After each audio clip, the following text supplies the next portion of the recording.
नमस्कार। आप सबसे एक विनती है कि इस न्यूज पॉडकास्ट को अंत तक जरूर सुनें और ये न्यूज पॉडकास्ट आप किस जगह से सुन रहे हैं, हमें कमेंट बॉक्स में जरूर बताइए।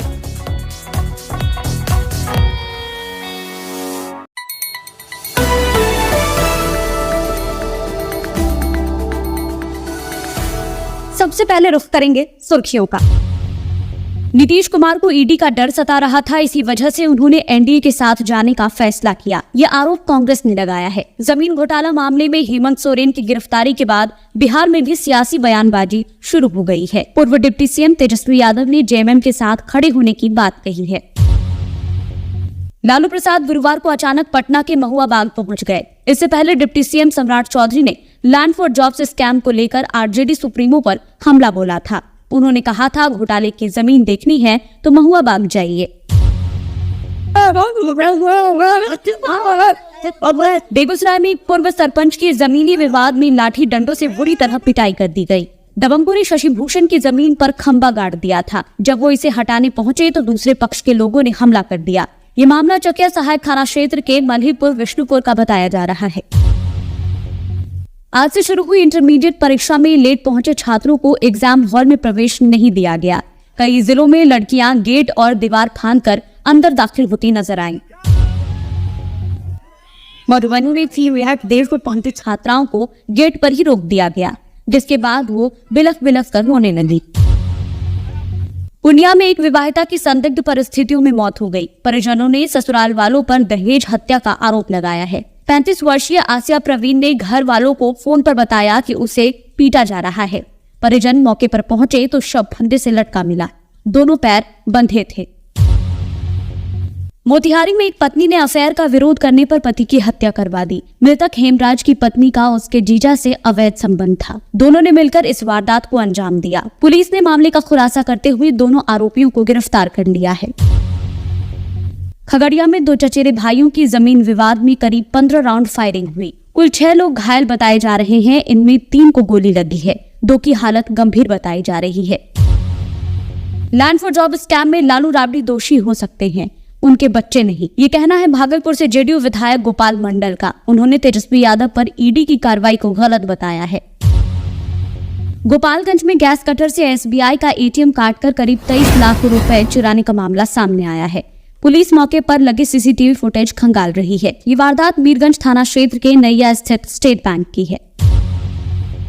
बिहार स्कूल एग्जामिनेशन बोर्ड ने फ्री कोचिंग में दाखिल के लिए एंट्रेंस एग्जाम की आवेदन प्रक्रिया शुरू कर दी है। इंजीनियरिंग और मेडिकल परीक्षा की तैयारी कर रहे छात्र बीएसईबी के फ्री गैर आवासीय कोचिंग में नामांकन करा सकते हैं। आवेदन की आखिरी तारीख 8 फरवरी है। प्रवर्तन निदेशालय की टीम दोपहर में 2:30 बजे झारखंड मुक्ति मोर्चा के नेता हेमंत सोरेन को लेकर पीएमएलए कोर्ट पहुंची। इससे पहले गिरफ्तारी को लेकर सोरेन ने झारखंड हाईकोर्ट में याचिका दायर की थी, लेकिन हाईकोर्ट ने मामले की अर्जेंसी को खारिज करते हुए कल की डेट दी है। दूसरी तरफ कपिल सिब्बल ने इस मामले पर सुप्रीम कोर्ट में याचिका दायर की है। इसमें भी कल सुनवाई हो सकती है। झारखंड में हेमंत सोरेन की गिरफ्तारी के बाद नई सरकार बनाने की तैयारियां तेज है। ये बताया जा रहा है कि महागठबंधन यानी जेएमएम, आरजेडी और कांग्रेस अपने विधायकों को हैदराबाद शिफ्ट कर सकती है। विधायक दल के नेता चंपई सोरेन समेत 5 एमएलए रांची में रहेंगे, जो हालात पर नजर रखेंगे। बीजेपी सांसद निशिकांत दुबे ने भी इस मामले में सोशल मीडिया प्लेटफॉर्म एक्स पर जानकारी साझा करते हुए कहा कि रांची सर्किट हाउस में हैदराबाद जाने वाले केवल 35 विधायक हैं। इसके अलावा झारखंड में बीजेपी ने भी कल अपने विधायक दल की बैठक बुलाई है। एनसीपी विधायक और शरद पवार के पोते रोहित पवार महाराष्ट्र राज्य सरकारी बैंक घोटाले से जुड़े मनी लॉन्ड्रिंग केस के सिलसिले में प्रवर्तन निदेशालय के सामने पेश हुए। पिछले 10 दिनों में ये दूसरी बार है जब ईडी रोहित पवार से पूछताछ कर रही है। करजत जामखेड़ से विधायक रोहित से एजेंसी ने पहले 24 जनवरी को पूछताछ की थी। बजट सत्र खत्म होने के बाद विपक्ष के नेताओं ने अंतरिम बजट पर अलग अलग प्रतिक्रियाएं दी। राज्यसभा सांसद और आम आदमी पार्टी की नेता स्वाति मालीवाल ने कहा कि इस बजट में बेरोजगारी और महंगाई के लिए कोई सॉल्यूशंस नहीं है। वहीं कांग्रेस सांसद अधीर रंजन चौधरी ने भी रोजगार को लेकर सवाल उठाए। उन्होंने कहा कि ये बजट आम चुनाव में जनता को लुभाने के लिए है। शिवसेना यूबीटी सांसद प्रियंका चतुर्वेदी ने बोला कि कहने और करने में जमीन आसमान का अंतर है। यही हम 10 साल से देख रहे हैं। इसमें गरीबों, महिलाओं और और युवाओं के लिए कुछ नहीं है। विपक्ष के नेताओं के रिएक्शन से इतर केंद्रीय मंत्री किरेन रिजिजू ने कहा कि ये दिशा देने वाला अंतरिम बजट है। 2047 तक विकसित भारत की नींव कैसे रखनी है, इसे बहुत खूबसूरती से रखा गया है। कोई भी क्षेत्र छूटा नहीं है। पीएम मोदी के नेतृत्व में भारत ऐसी आर्थिक स्थिति में पहुंचा है कि हम विश्व का सबसे आत्मविश्वासी देश बन रहे हैं। महाराष्ट्र में मराठा समुदाय को आरक्षण मिलने के बाद अब ओबीसी संगठन भी आरक्षण की मांग को लेकर प्रदर्शन कर रहा है। बारामती में डिप्टी सीएम अजीत पवार के घर के सामने ओबीसी समाज के कार्यकर्ताओं ने धरना प्रदर्शन किया। ओबीसी कार्यकर्ताओं ने आरोप लगाया है कि महाराष्ट्र की सरकार ओबीसी समुदाय पर अन्याय कर रही है। जम्मू कश्मीर, हिमाचल प्रदेश और उत्तराखंड में बारिश और बर्फबारी जारी है। मौसम विभाग ने तीनों राज्यों में 4 फरवरी तक बारिश और बर्फबारी का अलर्ट जारी किया है। इसके अलावा पंजाब, हरियाणा, दिल्ली, पश्चिमी उत्तर प्रदेश, राजस्थान के कुछ हिस्सों में, दक्षिण केरल, दक्षिण तमिलनाडु, पश्चिम बंगाल, सिक्किम, असम और अरुणाचल प्रदेश में भी मध्यम से तेज बारिश हो सकती है। उड़ीसा सरकार ने पुरी में 12वीं सदी के श्री जगन्नाथ मंदिर की सुरक्षा के लिए एक विशेष सुरक्षा बटालियन बनाने की अधिसूचना जारी की है। गृह विभाग ने 31 जनवरी को जारी इस अधिसूचना में बताया है कि बटालियन के लिए विभिन्न रैंकों में 1083 पोस्ट होंगी।